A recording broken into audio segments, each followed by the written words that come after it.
So, welcome everyone this evening on this very damp and very moist evening outside in the UK. So, tonight we have Trevor Worrell with us. So, since Trevor's school days, astronomy has piqued his attention.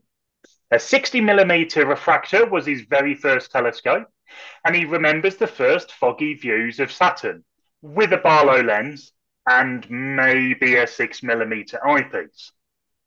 Saturn certainly moved very quickly across that field of vision, and of course, a wood manual mount brought from the long since closed Dixon's company. So, in those early days, there was only one real TV program dedicated to astronomy, and he can still recall binge watching All of the Sky at Night. Every single episode he could stay up for. If we zip into the future, or as Trevor has mentioned, time travel to the future, Sylvia and Trevor were seeking a good location to see a meteor shower when they stumbled upon the Hooper Stand and the J.A. Jones Observatory. After looking it up and a quick phone call later with our chairman Les, he was completely hooked. He had a brief term as the observation officer at the society, which he really enjoyed, but notes that he most loved the public outreach activities when he was with us in the UK and not in sunny, but tonight a very windy Spain. So, could everyone please join me this evening in welcoming and thanking Trevor Worrell?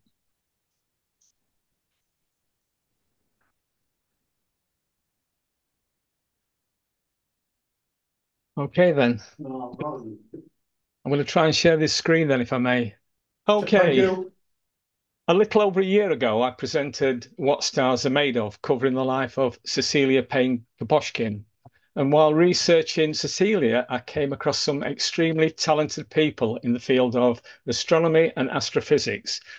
And I realized that Harvard College has had its own story to be told. I'm now trying to move to the next slide.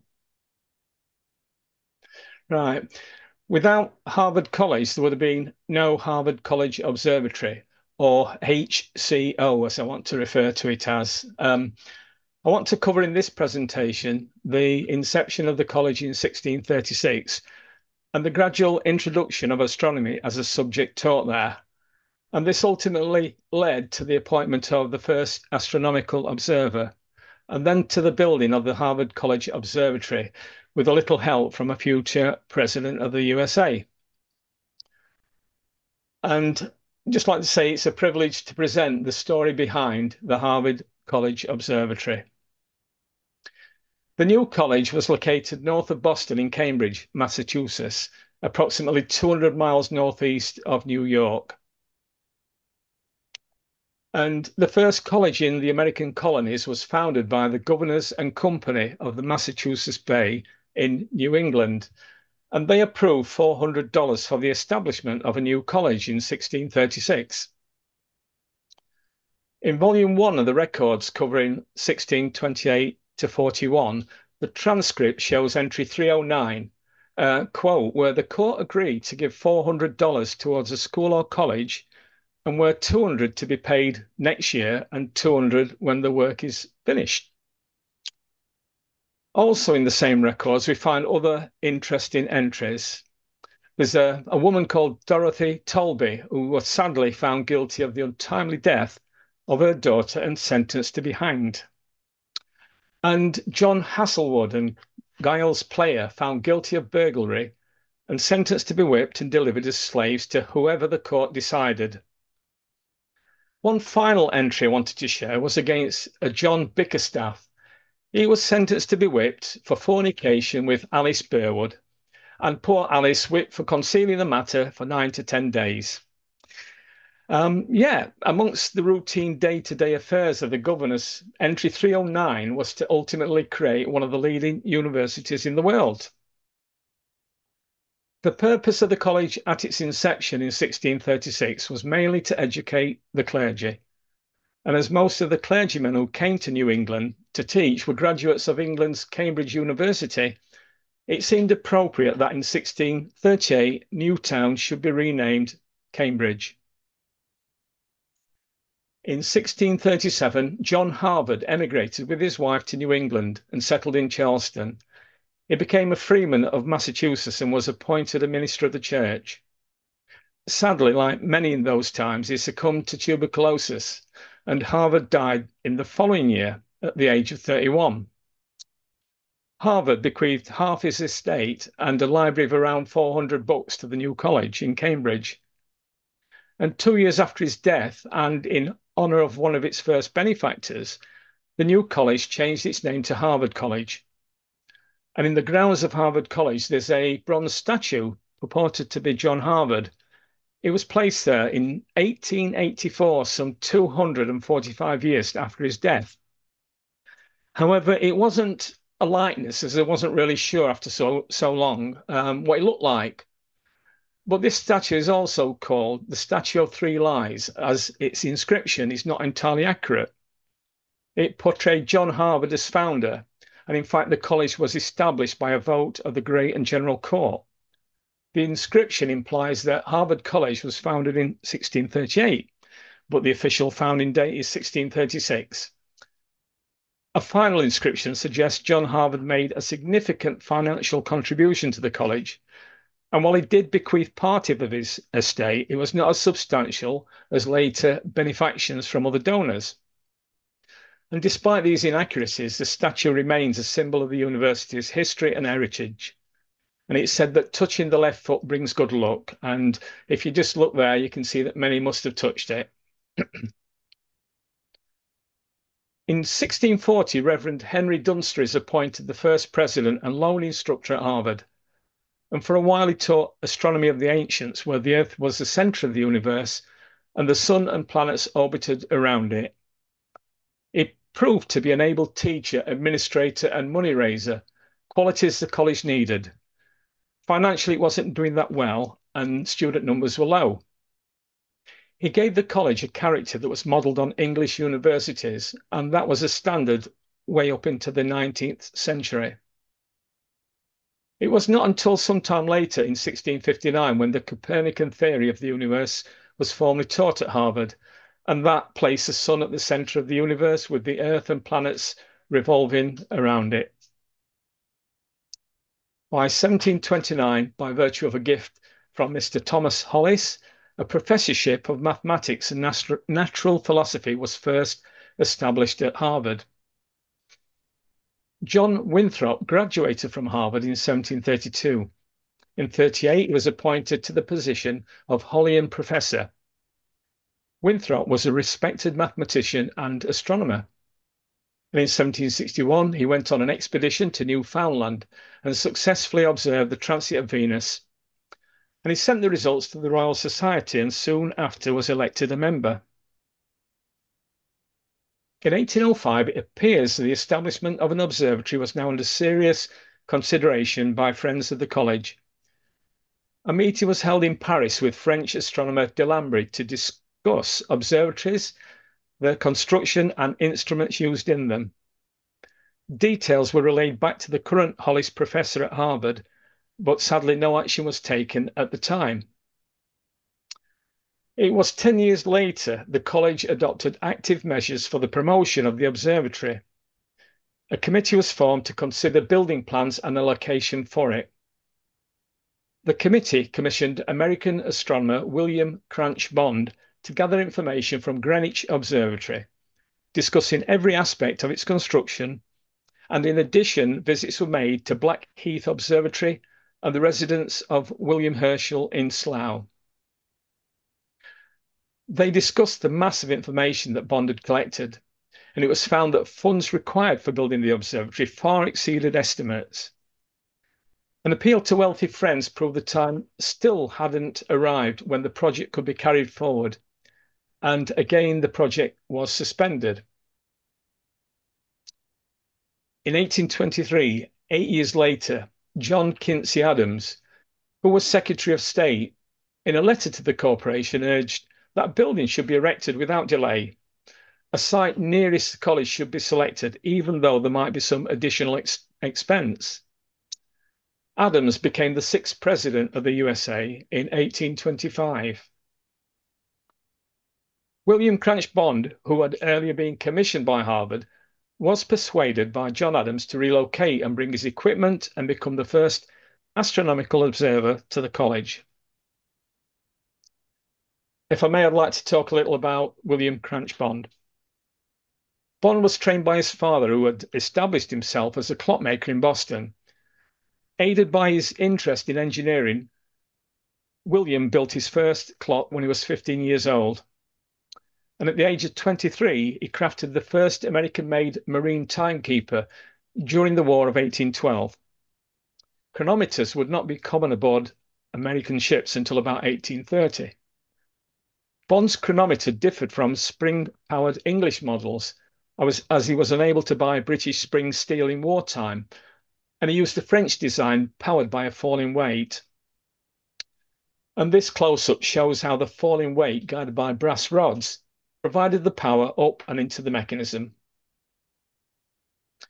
In 1806, when he was 17, Bond saw a solar eclipse and soon after became an avid amateur astronomer. When he built his first house with his wife Selina, Bond made the parlour into an observatory, complete with an opening in the ceiling out of which his telescope could view the sky. Obviously, a very understanding Mrs. Bond, truly. Eventually took over his father's business, the William Bond Clock Shop, and it remained in existence in Boston well into the 1970s. Bond and his son George independently discovered the Great Comet of 1811. In 1848, they discovered Saturn's 8th moon, Hyperion, and it was independently co-discovered at the same time by William Lassell in Britain, and both are given credit for the discovery. Incidentally, a region on Hyperion is called the Bond-Lassell Dorsum. In 1850, father and son were the first to observe the then most inner ring of Saturn. The C ring, when they pointed Harvard's telescope towards Saturn in 1850. The Bond gap within Saturn's C ring is also named after them. And finally, the crater W Bond on the moon carries his name. Bond, working with American inventor John Adams Whipple, was successful in taking the first daguerreotype image of Saturn, of the star Vega taken from America. In all, between 200 and 300 photos of celestial objects were taken. If I may, just a note on the daguerreotype process. This was an early image of the moon taken by Whipple using the daguerreotype method.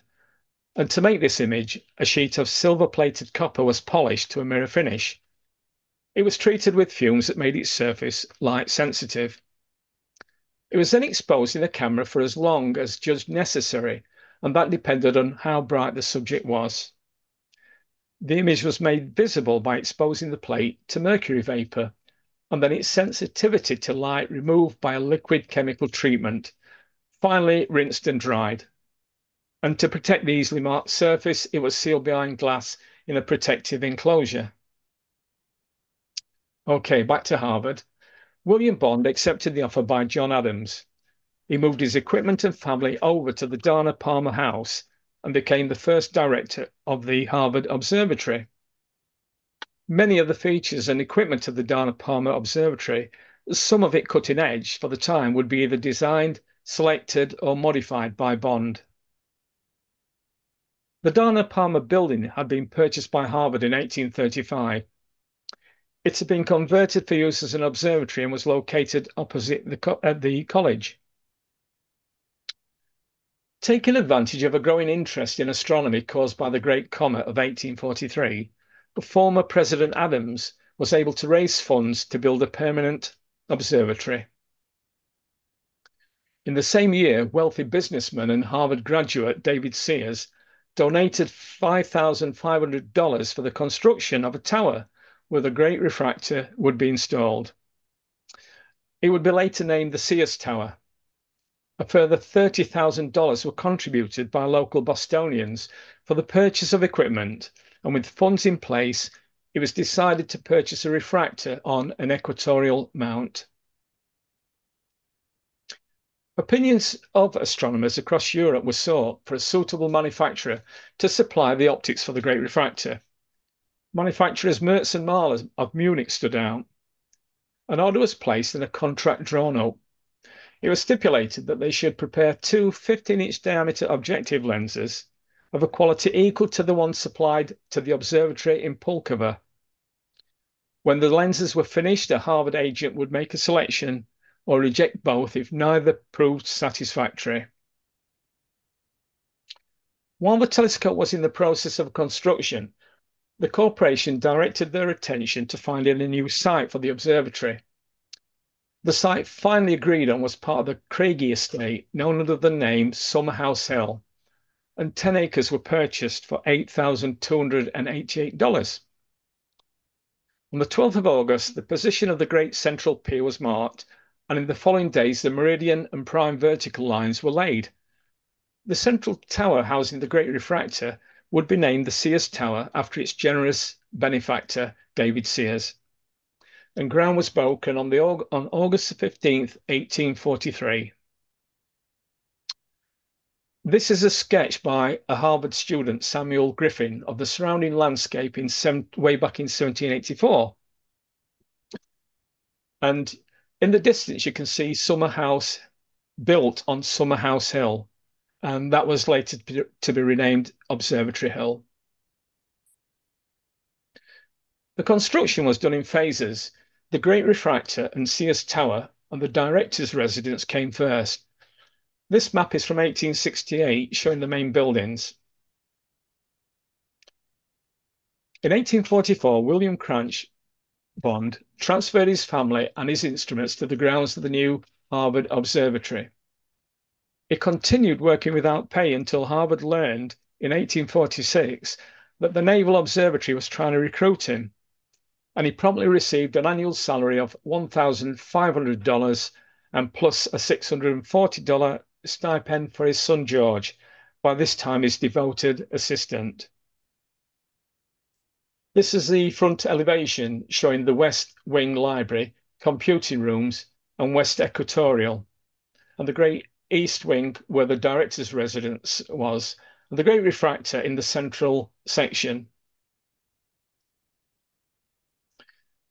In 1868, the refractor in the West Equatorial room was moved. It became the finder scope on the Great Refractor. It would later be replaced the following year. The new refractor for the West Equatorial was purchased from Alvan Clark and Sons, and they manufactured telescopes from premises in Cambridge. The Clark's family home was on Prospect Street, a few miles from the college. The new telescope had a 5¼ inch aperture with a focal length of 7½ feet, complete with a spectroscope. It was installed in the West Equatorial room in 1869. The operator would focus the telescope on an eyepiece, projecting an image onto a small screen. And once focused, the eyepiece and screen were removed. The attached spectroscope is then rotated on the steel bar to bring it to the focal point, making it ready for use. This telescope also had a clock-driven mount. And here we can see the old West Equatorial in use as the finder scope for the Great Refractor. Next, we've got the library. There's not much of an explanation needed. But then we've got the computing room, and we might need an explanation for a modern term. The term computer used in the early 17th century meant one who computes, a person performing mathematical calculations. And this is where the Harvard computers would soon analyze the vast amount of data held on the glass plates. And we cover that later. Here we've got a scene with Edward Pickering overseeing the computers sometime after 1877, when he became director of the observatory. We've got a West Transit room now. This is a portable transit device being stored in the West Transit room. It was made for Harvard by the Pulkovo Observatory, and its purpose basically is to record the time a star or other object crosses the meridian. On the wall, there's a switchboard where electrical signals are routed through for event recording using the Bond brake circuit device, and we touch on that later. This diagram which I found shows the switchboard as it would have been installed. The one in the West Meridian looks as if it's been reconfigured and has seen better days. Next, we've got the pier for the transit circle or meridian device. This image shows a transit or meridian circle device installed on the pier. The device is an instrument for timing the passage of stars across the local meridian, an event known as culmination, while at the same time measuring the angular distance from the nadir, the point directly opposite the observer's zenith. And these are special purpose telescopes mounted so as to allow pointing only to the meridian, and they were used for the precise recording of transits. The new transit device arrives in the observatory, and first observations were made on the 7th of November 1848. Repairs needed due to shipping damage had to be postponed as it was in daily use. In the foreground, we see a desk, and this was the assistant station who recorded the transits. An assistant would sit at the desk and wait for the observer to give a keyword, for example, mark. The recorder noting the time shown on the case clock and entering it into the journal on the desk. And you can see what is probably a candle lantern to illuminate the journal. At the back of the room, we've got Bond's drum chronograph, so much more accurate for recording the time of an event. And below the transit device, we see the battery bank to energize the electromagnets on his device. Bond's clock-driven device would eliminate the need for an assistant. Although the paper-covered drum was clock-driven, the pen actuator was an electromagnet. Bond and his son developed the instrument known as the drum chronograph seen in the image. It used a rotating paper-covered cylinder, and they called it the spring governor or brake circuit device. And by 1851, they had perfected the technology and were able to send electronic signals from clocks in Cambridge to clocks in Boston through telegraph wires. This is probably where the term spring governor came from. The chronograph's pendulum causes a spring to raise and lower contact into a container of mercury, interrupting the current at a rate of once per second. And this would cause a deflection of a pen in contact with a paper-wrapped cylinder. Most devices in the observatory would be able to trigger the drum chronograph. A wire would be taken from the main batteries in the West Transit room and routed through the observatory to each piece of equipment. A return wire to the battery completed the circuit. In the case of the transit machine, the operator observing the transit would operate a key or switch that would cause a pen to deflect and record the start or end of a transit. The drum would revolve once per minute and record 2 hours of observations. With no operator action, the drum would just record the beats of the clock. The eyepiece would be a mica ring or micrometer, and in the example you can see the operator rapidly pressing his switch at figure 1 to indicate a transit is about to start. And then with a single tap of the switch, when the star bisected the first line or ring on the micrometer, and again on the second line at positions 2 and 3, allowing the exact time the star crosses the meridian to be calculated. And these are examples of the mica and ring micrometers used on the Great Refractor. This is a very basic representation of the operator's view using the ring micrometer, and below the recording from Bond's brake circuit device. Hopefully it might work.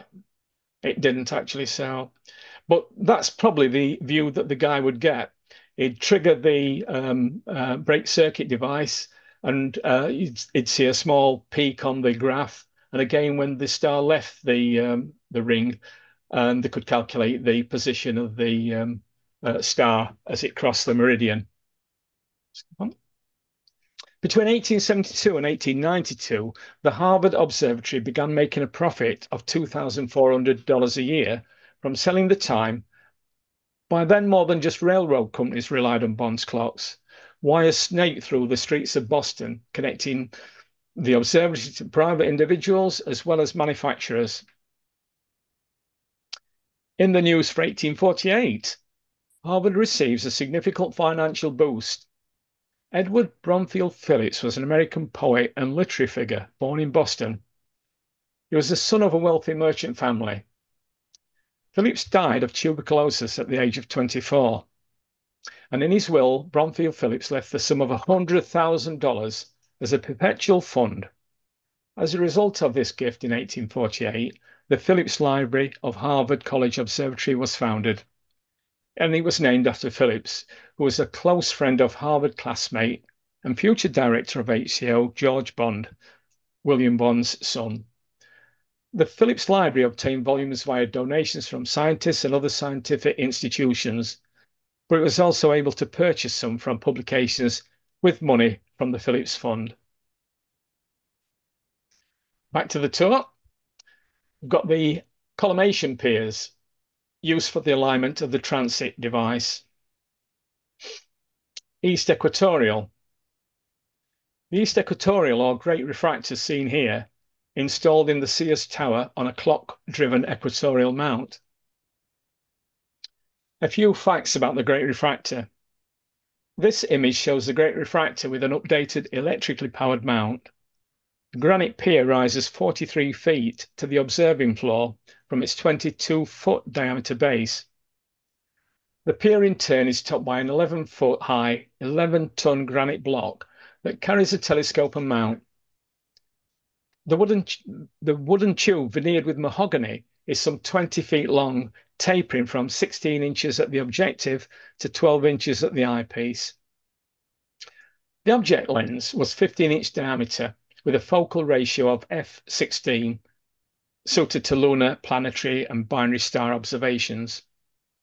In 1846, the objective lens arrived on site and the machinery in June of the following year. Although difficult and hazardous, the operation to assemble the Great Refractor started on the 23rd and was completed the following afternoon. I guess they were very keen to get the thing up and running. Early objectives were, quote, the nebula of Andromeda and of Orion, the rings of Saturn and the Moon.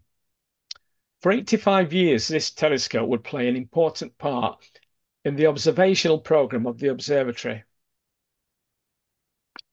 And even Harvard had PVE nights, and we can see the observer's chair designed by William Bond himself.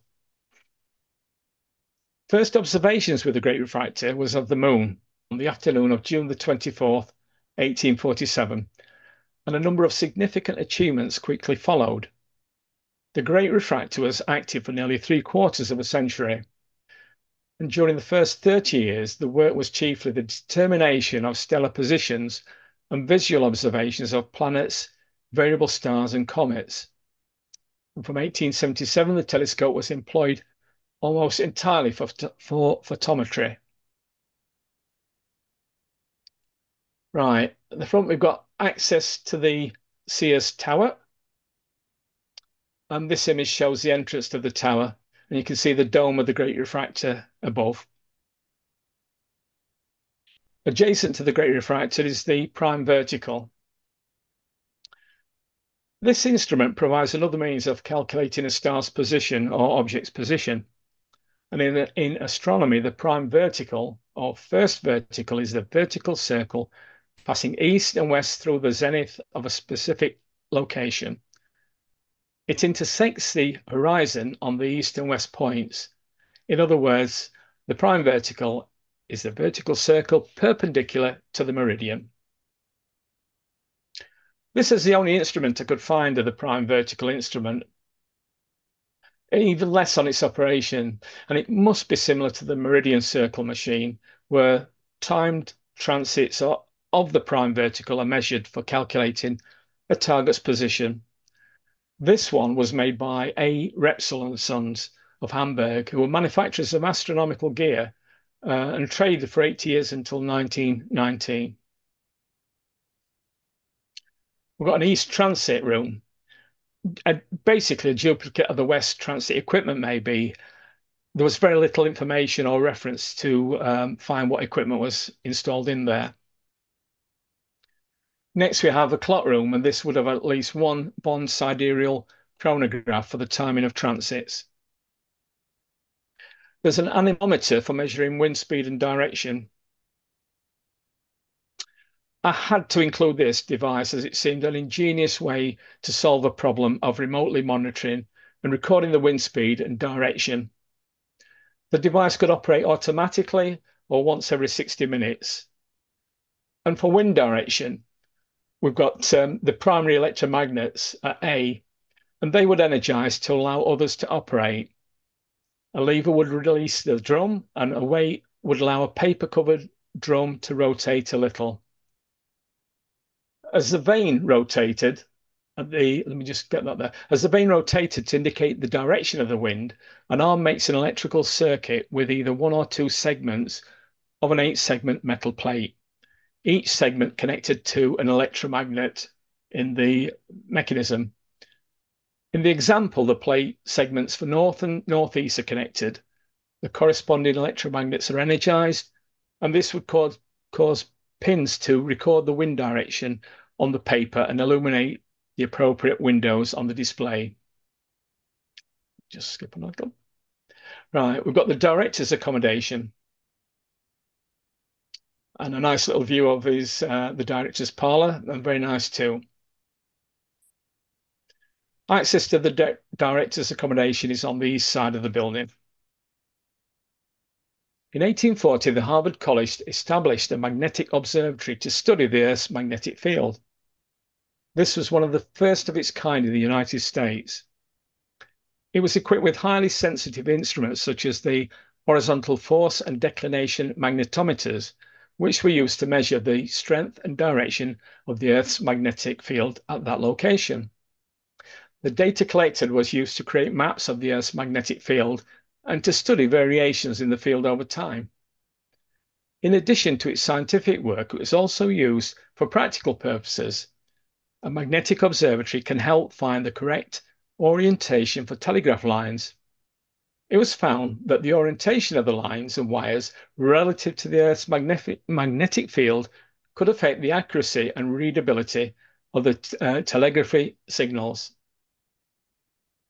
We've got a rain gauge, and there's a second anemometer in a remote building with telegraph lines to connect it to the observatory. There's a few slides to give you an idea of the location of buildings and equipment that was available to the observatory in 1888. We've got the Great Refractor, a West Equatorial, the new one from Alvan Clark and Sons, an 11-inch photographic telescope, 13-inch reflector, an 8-inch refractor at the back there in that hut, a 10-inch quote photographic telescope, and telegraph wires linking all the equipment together. The west wing of the main building is to the right, and that's mainly devoted to the computers and houses and library. The cottage to the left contains a photographic darkroom where all astronomical photographs at the time were developed, with an adjoining room for general experimenting and other for clerical work. And we've got the director's accommodation right at the rear on the east side. Following his father's death in 1859, his longtime assistant and son, George Phillips Bond, took over as the second director of HCO. He moved into the director's accommodation with his two daughters after his wife died in 1858. He was 34 when he accepted the position. The same year, he contracted tuberculosis. Bond's 6 years as director coincided with his steady decline in his own health and with the bloodiest civil war in American history. The Harvard Regiment had the 5th highest number of casualties. In 1863, just 2 years after the start of the war, more than half of the living graduates of Harvard were enlisted in either the Confederate or Union armies, including 2 of Bond's assistants. And this at a time when there were only 18 full-time assistants at Harvard. The loss of any personnel was significant. Funding challenges plagued the observatory, and the Civil War added to its financial issues. Bond described the observatory's inability to publish. He had enough research to fill 10 volumes of 300 to 400 pages each. But to do so would require a minimum of $20,000, which was really beyond the observatory's annual allocation. To maintain daily operation, Bond had an annual budget of $200. And I only found this one reference to this extremely small budget, and that didn't include any allocation for fuel in the winter. The publication of the Annals of the Astronomical Observatory required $600, and it was only thanks to private gifts in 1862 that Bond was able to publish his third volume. The observatory's inability to publish was, quote, a serious drawback to the usefulness of the institution. It discouraged the labours of everyone associated in its operations. Prior to the war, supplemental funding from wealthy donors made up some of the difference. Bond helped pay for some of the upkeep of the observatory grounds out of his own pocket. His personal efforts to stretch every dollar meant that Bond gave up many home comforts. In the absence of fuel, he worked all day in his overcoat. After his assistant, Asaph Hall, left Cambridge for an appointment at the US Naval Observatory, the third of his 4 assistants to leave in 2 years, Bond remarked that he had at least the consolation of having very little to lose. The situation was grim. To make matters worse, by the winter of 1864, Bond's failing health limited his ability to work. And without fuel, the cold, drafty rooms where Bond worked had a negative impact on his already fragile health. As director, Bond had to continually assert the academic values of the observatory, but with limited financial resources, publication was impossible. With one assistant left, his workload increased as his health failed, and the challenges Bond faced in maintaining the observatory during wartime doubtlessly shortened his own life. In his final weeks, he worked obsessively to complete a long-standing project on the Nebula of Orion, but as evident in one of his last letters to Asaph Hall, his prospects were bleak. Bond wrote, "In truth, I am becoming resigned to the idea most of it is destined to oblivion. I had plans to accomplish so much," and he was 39 years old when he died. Despite his early death, Bond's contributions to the field are significant. Among other accomplishments, his work with John Whipple on early astronomy earned him the title the Father of Celestial Photography. George Bond's contributions to observational astronomy, celestial mechanics, and the use of photography in the field played a significant role in the development of astronomy during the 19th century. And his work laid the foundation for future generations of astronomers and contributed to the growth of Harvard College Observatory as a center for astronomical research. I couldn't continue without mentioning these two, Charles and Horace Tuttle, and they are seen as the forgotten pioneers of American astronomy of the mid-19th century. They were Harvard students of William Bond and his son George. The Tuttles helped provide the observational and computational strengths that would fortify Harvard's role as the preeminent educator of American astronomers. Charles was interested in astronomy and joined William Bond as an observatory assistant. He later had to resign due to failing eyesight, but his brother Horace stepped in to replace him as assistant until the outbreak of the Civil War, when he enlisted. Both started careers as comet seekers, and among their discoveries are 2 minor planets and the parent comets of 3 meteor showers, the Ursids, Perseids, and Leonids. Moving on to 1866, Joseph Winlock became the Observer's 3rd director. When Winlock took over as director, the only instruments the observatory possessed were the 15-inch Great Refractor, a small equatorial, and a faulty meridian circle device, a Bond clock and chronograph, and 2 chronometers. Winlock replaced and repaired equipment to restore the observatory to an operational state. Much of his astronomical work included measurements with the meridian circle, and a catalogue of double stars and stellar photometry. He also led a solar eclipse to Kentucky in 1860 and Spain in 1870. Under Winlock, the observatory sold accurate time to various customers, in part based on improvements made to the instruments made by Winlock himself.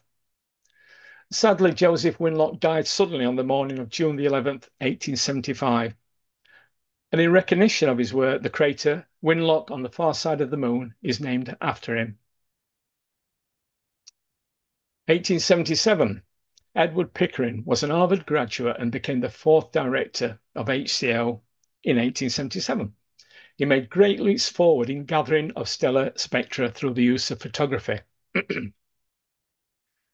Shortly after the death of a college doctor and amateur astronomer, Henry Draper, an opportunity presented itself for Pickering. Draper's death left his work incomplete. He was studying astronomy using photography. He had no children to carry on and finish his legacy, so his wife, Mary Draper, planned on finishing his work. Pickering wrote a letter. Pray recollect that if I can in any way advise or aid you, I shall be doing so, but little to repay Dr. Draper for a friendship which I shall always value, but which can never be replaced. Just a little about Draper. Henry Draper had access to money. His wife was wealthy, and more than that, she was interested in astronomy. As a result, he purchased state-of-the-art equipment. And this is Henry Draper's 28-inch reflector. The mirror blank was purchased by Henry and Mary on their honeymoon. It's mounted with a 12-inch Clark refractor that was purchased soon after. And both of these instruments were later donated to the HCO by Mrs. Draper. Mr. Draper made the first photograph of a star spectrum showing the distinct spectral lines when he photographed Vega in 1872. He took over 100 more photographs of stellar spectra before his death in 1882. Mary Draper established a fund, the Henry Draper Memorial, at the Harvard College. It supported a massive project to classify stars by their spectral type. And in 1884, a paper on such observations was published, the author being the late Henry Draper. Pickering began to hire more assistants to analyze Draper's findings. This contributed to the increasing number of Harvard computers. And by 1918, over 250,000 stars had been classified. Multiple volumes of the Draper catalogue were published over the next 6 years. A quick recap. One of the first astronomical photographs of the moon was taken in 1840 by Henry Draper. It was 10 years later when the first picture of the star Vega using the great refractor. However, daguerreotype photography was very inefficient. But with the advent of photographic plates came technical problems of the developers and emulsions in the comparison of visual and photographic magnitudes. But the dry plate process would revolutionize astrophotography. The process allowed for faster exposure times, and by the late 1880s would become the norm. The process now used to capture images on glass plates at Harvard was the dry plate process. And by 1879, at least 14 firms were manufacturing dry plates. It was a significant advancement over earlier wet plate processes because it allowed for easier handling and storage of the photographic plates. The right-hand advert was for a supplier in Boston.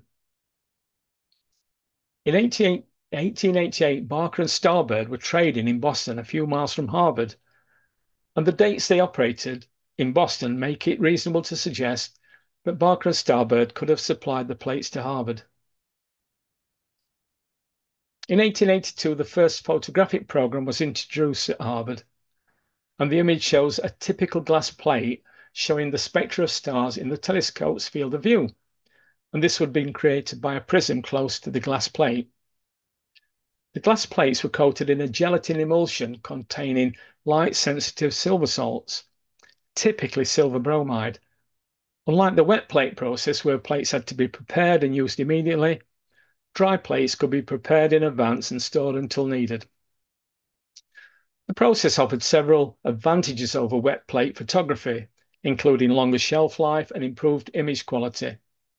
And from 1882 to the latter half of the 20th century, Harvard must have taken over 500,000 glass plates of the night sky. The photographic research provided scientists for decades with endless library of data containing the history of every visible star spectra. And a new custom-made brick building was needed to store the increasing volume of glass plates that now weighed in at 120 tons. Construction was completed in 1892, and in the following year, priceless photographic plates held in the West Wing were transferred to the new plate store. Nearly 30,000 glass plates were transferred from one building to the other without serious accident.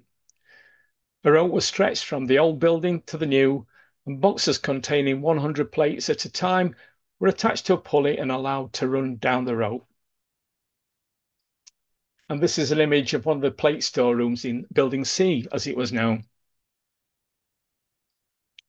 In order to analyze the glass plates, Pickering employed female computers. And this image is of Pickering and his harem, as they were called, standing in front of Building C at the Harvard College on the 13th of May, 1913. And to Pickering's left, we have Annie Jump Cannon.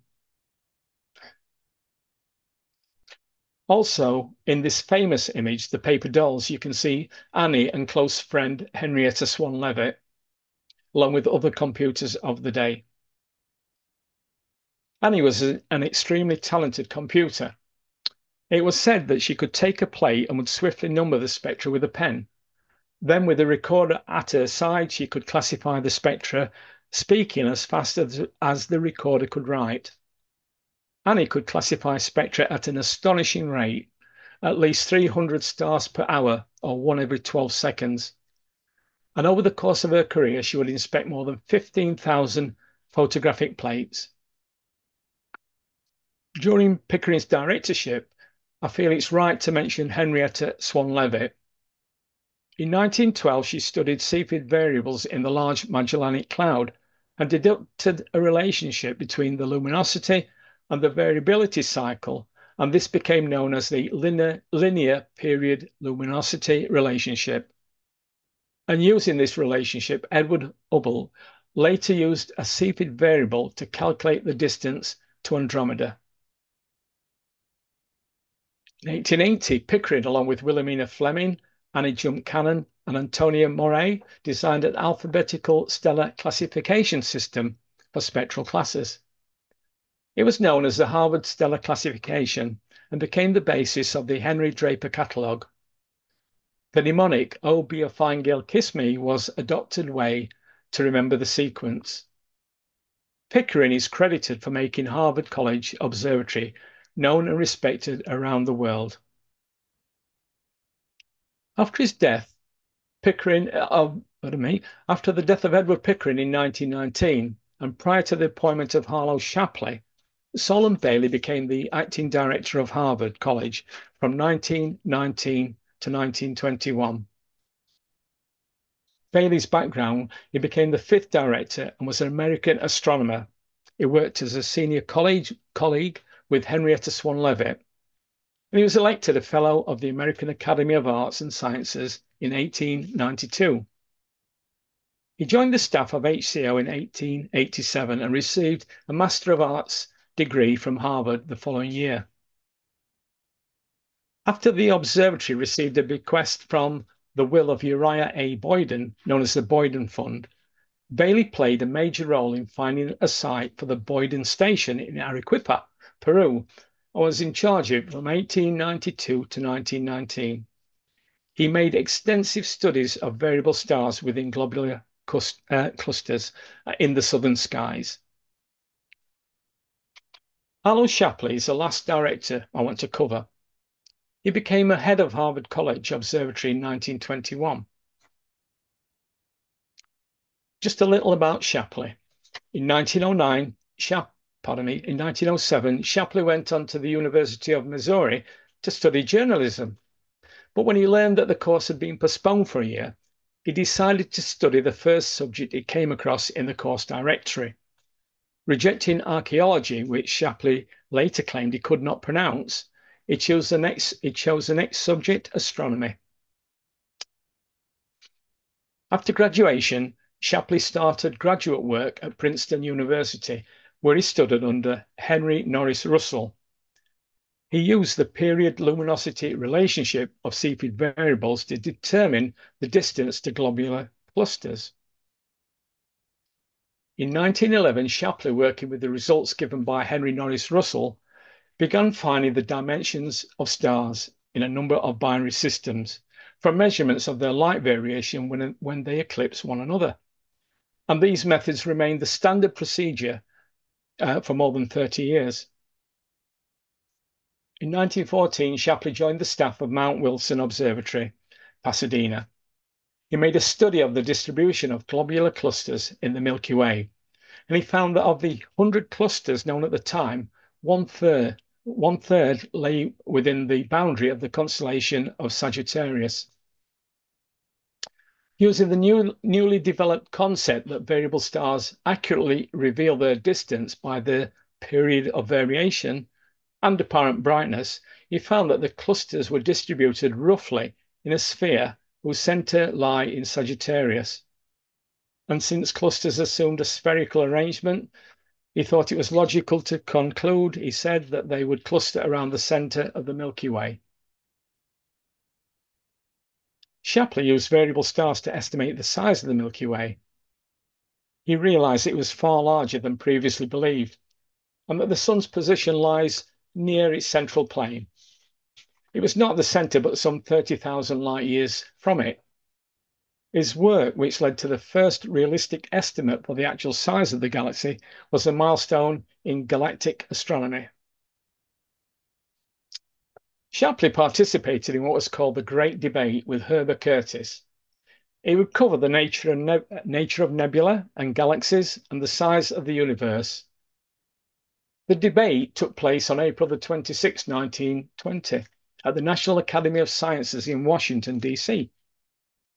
Shapley took the side that spiral nebula, what are now called galaxies, were inside our Milky Way, while Curtis took the side that spiral nebula were island universes far outside our own, and comparable in size and nature to it. And this was the start of extragalactic astronomy. However, Shapley's actual talk and argument given during that great debate were completely different from his published paper. It was said his debate was elementary and uncontroversial. Shapley's motivation was only to impress a delegate from Harvard who were interviewing him for possible offer as the next director of HCL. The astronomical issues were soon resolved in favor of Curtis when Hubble discovered a Cepheid variable in the Andromeda galaxy. At the time of the debate, Shapley was working at Mount Wilson. However, he was soon hired to replace the recently deceased Edward Pickering as the next director of HCL. Shapley is also known to have opposed Hubble's observations in that there are no additional galaxies in the universe other than the Milky Way. And Shapley fiercely criticized Hubble and regarded his work as junk science. However, on February the 9th, 1924, Shapley received a letter from Hubble showing the observed light curve of a Cepheid variable in Andromeda. Hubble used it to determine the distance to Andromeda. He calculated it to be 900,000 light years. It's currently placed at 2.5 million light years. However, Shapley withdrew his criticism.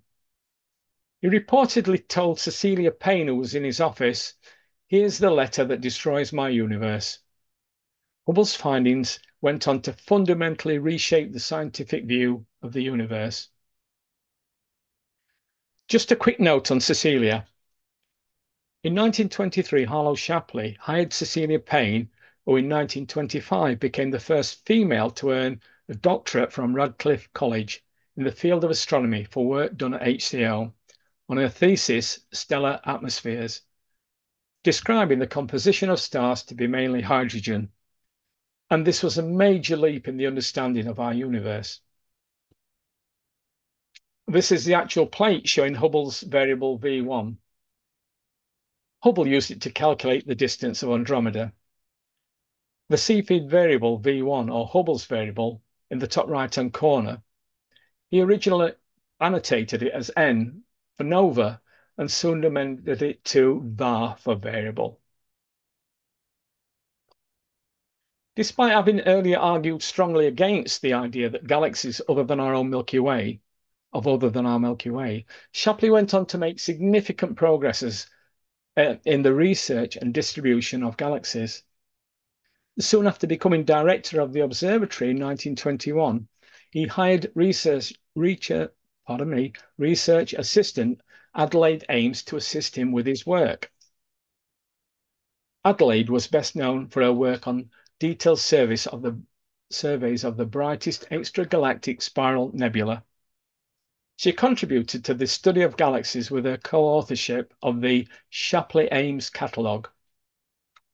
Adelaide was a contemporary of Cecilia Payne-Gaposchkin and her closest friend at the observatory. Ames sadly died in a boating accident on June the 26th, 1932, at the age of 32, the same year the Shapley-Ames catalogue was published. The accident became front-page news the following day in the Boston Globe. Between 1925 and 32, Shapley, assisted by Ames, mapped 76,000 galaxies. He was one of the first astronomers to believe in the existence of galaxy superclusters, which he later called metagalaxies. Shapley later discovered a large distant example in 1930 containing some 8,000 galaxies, and it was later named the Shapley supercluster. He estimated the distance to this cluster to be 754 million light years, which is within 15% of the currently accepted value. Shapley remained director until 1952. That's where I would like to leave Harvard College for now. Many more talented directors followed Harlow Shapley. The Great Refractor was last used for scientific observations in the 1980s, and it's still occasionally used for educational purposes and public outreach events. The telescope is considered an historic instrument and is currently maintained by the Harvard-Smithsonian Center for Astrophysics. And once again, I feel I've just scratched the surface of what HCO has achieved. They have had an amazing voyage of discovery and innovation by some devoted, loyal, and talented people. Over the years, the Harvard College Observatory has played a significant role in the field of astronomy, producing groundbreaking research and discoveries, and its legacy lives on. And I thank you.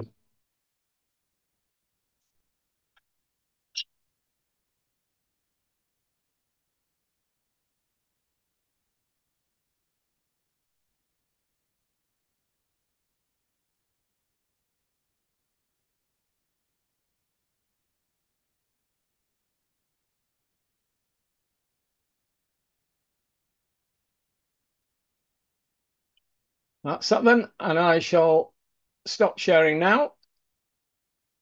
And hopefully you've got that back. Any feedback? Hello, Trevor. Yeah, you're back. Sorry, we actually completely lost the connection at one point here, so everything got a bit fast. So I hope everybody else was able to listen to that fantastic presentation, Trevor. Well done. Thank you. Well, thank you, Trevor. How much did you think you lost then? Did you just lose a few pages, or? We lost about a minute. Not too bad then. Okay. No. Can you start again, please?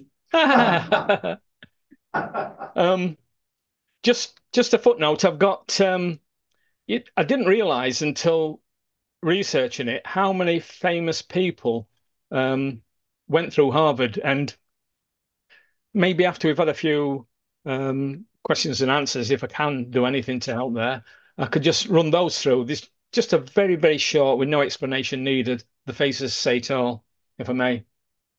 Yeah, please do. Okay, then. Would you like that now or? Well, I thought you were offering. Hang on then. I just need to find that one. Bear with me. Has he now filled the screen at all? No, it's not switching, Trevor. Oh, damn. Yeah, yeah. So if you just have to click down the slides on the right, on the left-hand side, Yeah. see if they change that way. So Okay. we've still got Zuckerberg. Yeah, just a second then. Bear with me. It's like issue down at this end.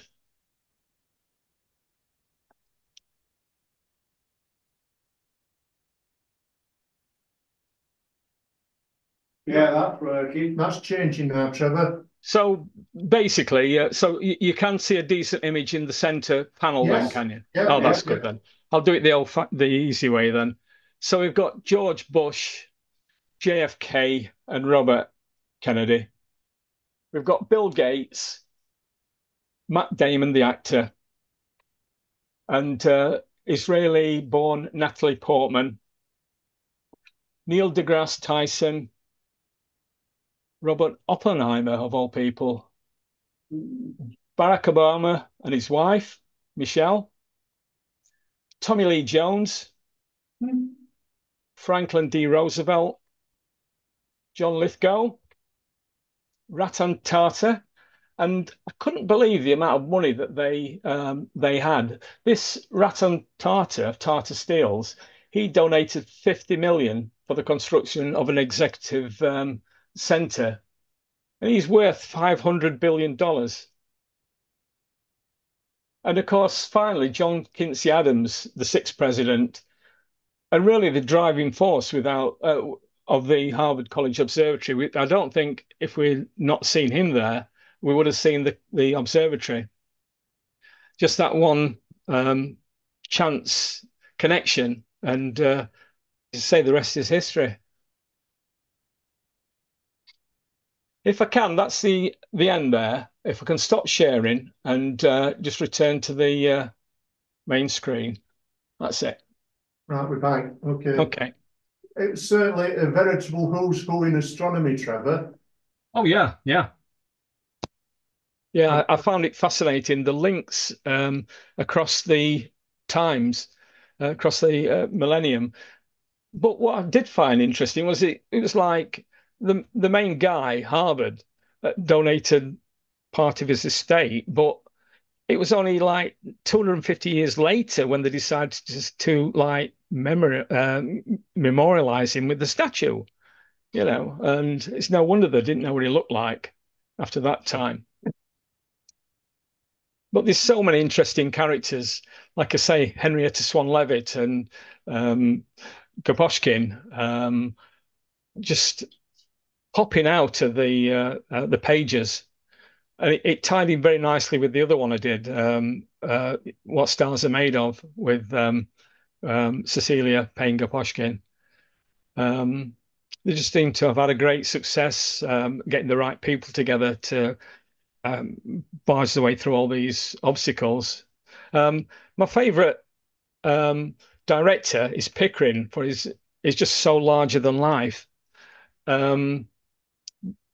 Second would be George Bond, William Bond's son, who was so devoted he practically died himself at the eyepiece. He tirelessly worked to keep the observatory together during the Civil War. And the most favorite person of all this presentation was William Bond's wife, who allowed him to cut a hole in the ceiling of the lounge. Absolutely, she's worth a presentation on her own, I think. Okay. You're on thin ice there, Trevor. Yeah, I'm within arm's reach of Sylvia. But what I loved about it was the technology that they, I think it was Bond that was a driving force with his background as a clockmaker. Some of the equipment, I could say, would either be designed or analyzed, reworked and improved on by him. When you see some of the Bond clocks that are available, it's just amazing. The technical abilities for all those, decades ago. And I think they picked the right guy as first director. It's interesting that, Trevor, that many of the main observatories of any country in the world provided the original time signals, and they were often for the railways as well. Yeah. I did come across that where prior to this synchronized time, there was quite a few accidents. Obviously, they had no way of controlling things, but I thought when I did the research that they would have made more. Harvard should have been selling that on every street corner. At that time, that would have been a godsend, a money cow for them. I think later in Harvard's history, they did start to sell time to various companies, as I say, to businesses and private individuals, but perhaps never took full advantage of, the money that it could have generated at the time. Yeah, agreed. Peter, I think you've got a question. It wasn't so much a question, Trevor. Actually, I was about to make the comment that you just made, that I found particularly interesting some of the insights you gave into the technical way in which they did things in those days. In particular, I was intrigued by their method of timing across as stars went across the meridian. Yeah, yeah. I'd always assumed that meridian circles had a single wire across, and you made a mark at the moment the star passed that one central line. But yours had a circle, and I get the impression they pressed it once when it entered the circle, and again when they left the circle, which seemed to add a lot of complications to the whole. Yeah, I suppose the benefit they had as well was if you like, a clock synchronization pulse. As reference. Yes, yeah. So I think they did that over maybe several passes to confirm its location and such. But some of the graticules that they were using, like I say, there was a ring micrometer, but obviously the mica micrometer, which was down to 1/1000th of an inch.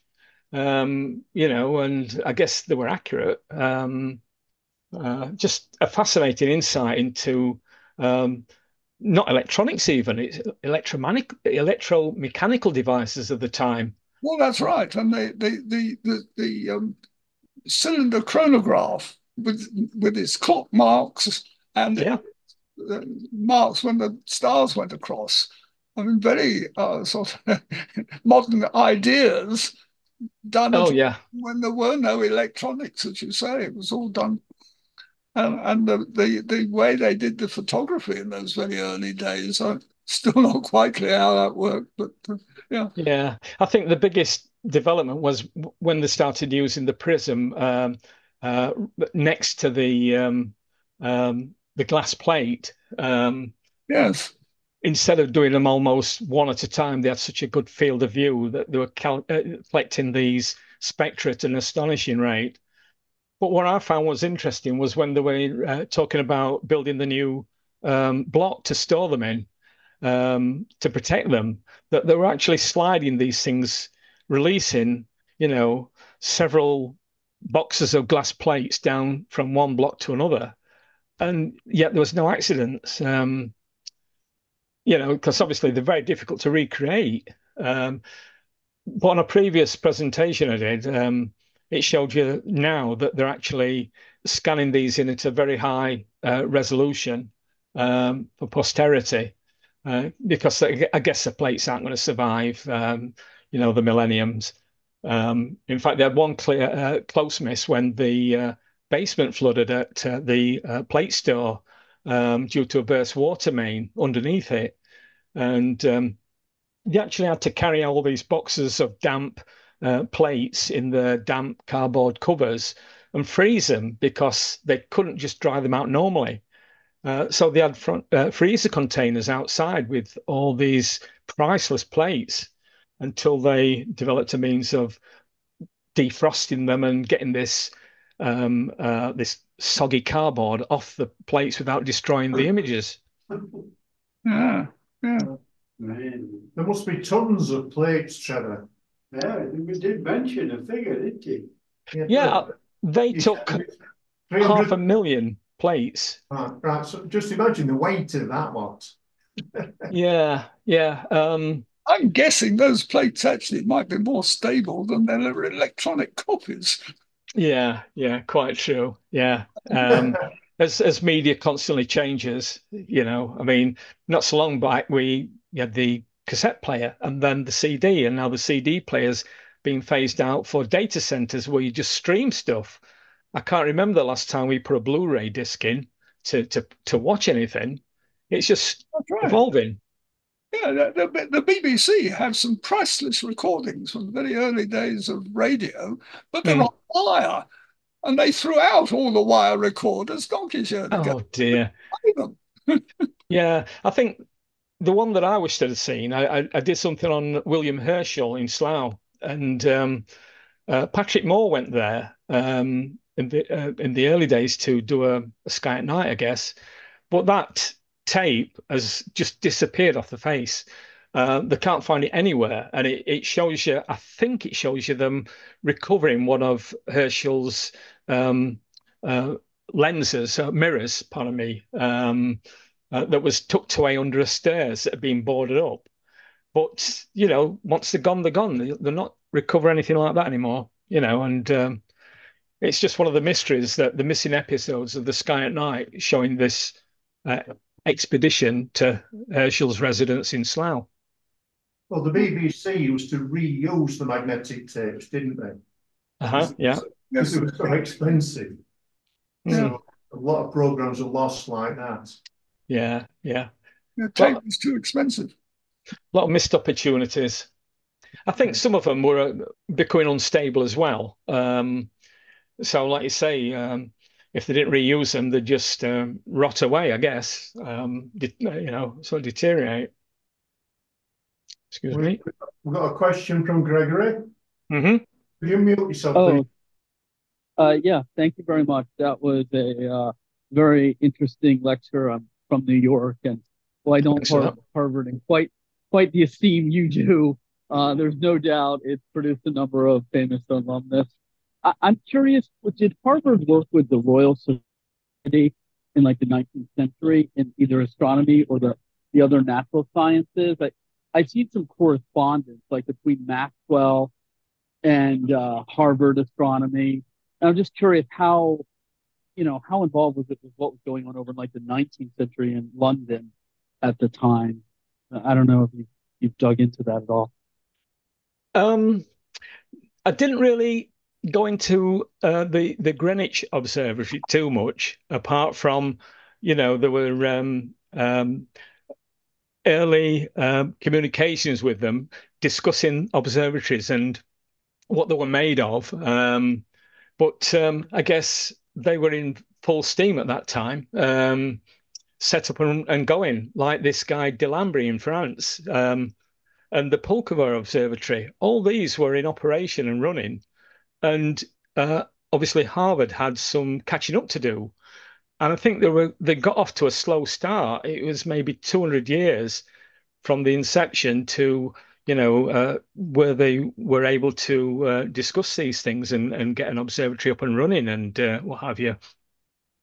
There's just so much information recorded in these journals.